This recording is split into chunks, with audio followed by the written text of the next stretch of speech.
berkenaan dengan isu Maula Muhammad Amin tentang apa yang fahaman yang dibawa oleh beliau, iaitu berkenaan dengan Nur Muhammad. Sebenarnya permasalahan ni tidak asinglah dalam perdebatan ilmiah, dunia ilmiah keilmuan Islam ni, berkenaan dengan fahaman Nur Muhammad ni. Sebenarnya fahaman Nur Muhammad ni yang saya nak highlight kat sini, orang awam perlu faham bahawa Nur Muhammad ni bukan isu akidah. Itu yang saya faham, yang saya belajar daripada guru-guru saya. Dia bukan isu akidah, dan dia adalah persoalan khilaf. Mana khilaf, berbeza pendapat ulama tentang persoalan Nur Muhammad ni.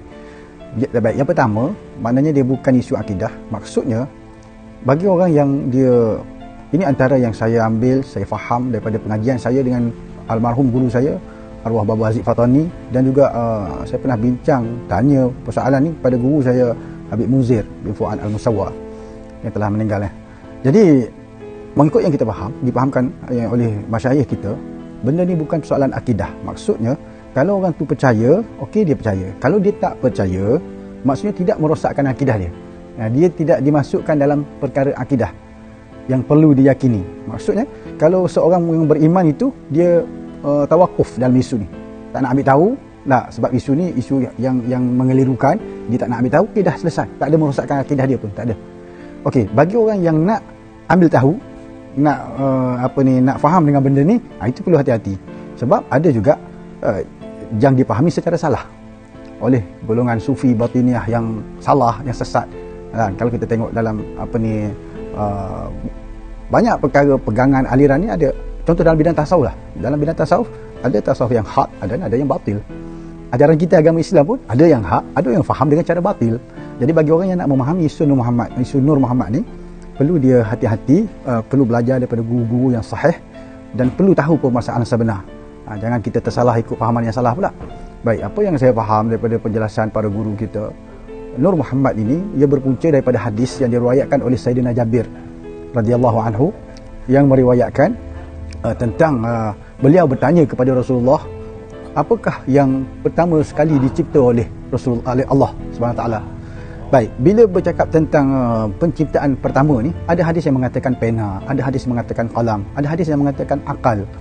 Jadi semua riwayat ni kalau kita ikut penjelasan daripada Syekh Yusuf Al-Qaradawi, hadis-hadis yang menunjukkan yang terawal dicipta ni semuanya diragui kesahihan dia. Termasuklah hadis Nur Muhammad. Hadis ini ulama berselisih pendapat. Ada ulama yang mengatakan hadis ini tak sahih, dan ada yang mengatakan hadis ni sahih. Jadi bagi ulama yang memegang hadis ni sahih, mereka berpegang dengan fahaman Nur Muhammad, iaitu apa dia? Jadi hadis Jabir tadi, Sayyidina Jabir tadi, bila ditanya kepada Rasulullah, apakah yang pertama dicipta oleh Allah, maka Allah memberitahu bahawa Nur Muhammad dicipta daripada nurku. Itu kefahaman daripada hadis tersebut. Jadi pertama-tama makhluk ni dicipta adalah Nur Muhammad. Jadi hadis ni khilaf. Ada ulama yang menerima, ada ulama yang tidak menerima. Yang tidak menerima, maknanya saya kata tadi, dia tidak menyangkut soal akidah, tak ada masalah. Tapi yang nak menerima, baik, inilah hadisnya.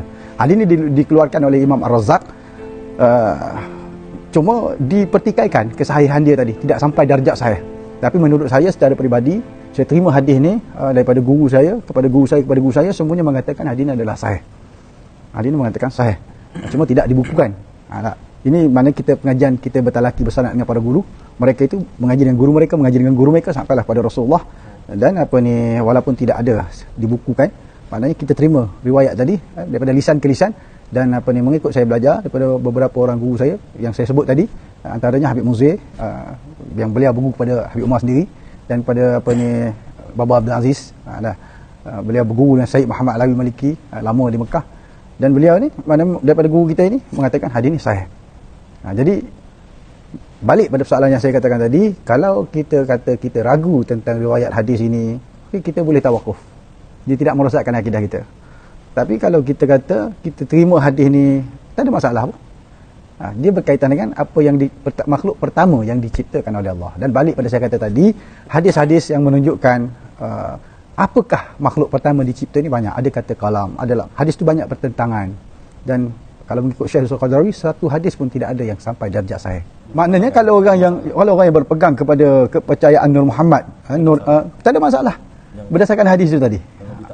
Kalau dia tak pakai hadis pun tak ada masalah, sebab dia bukan berkaitan dengan perkara akidah, tidak perlu kita perdebatkan. Tidak. Cumanya yang ada kata sesat, macam saya kata tadi lah, tak dinafikan. Ada yang memahami Nur Muhammad itu secara salah. Macam pengalaman saya sendiri, saya pernah berjumpa dengan golongan ni.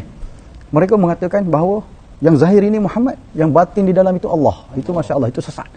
Tapi bila dihurai, punca dia daripada Nur Muhammad tadi. Saya kata ini sesat. Ini yang disesatkan. Ini yang diselewengkan. Ahli sunnah wal jamaah tidak macam tu memahami. Itu saja.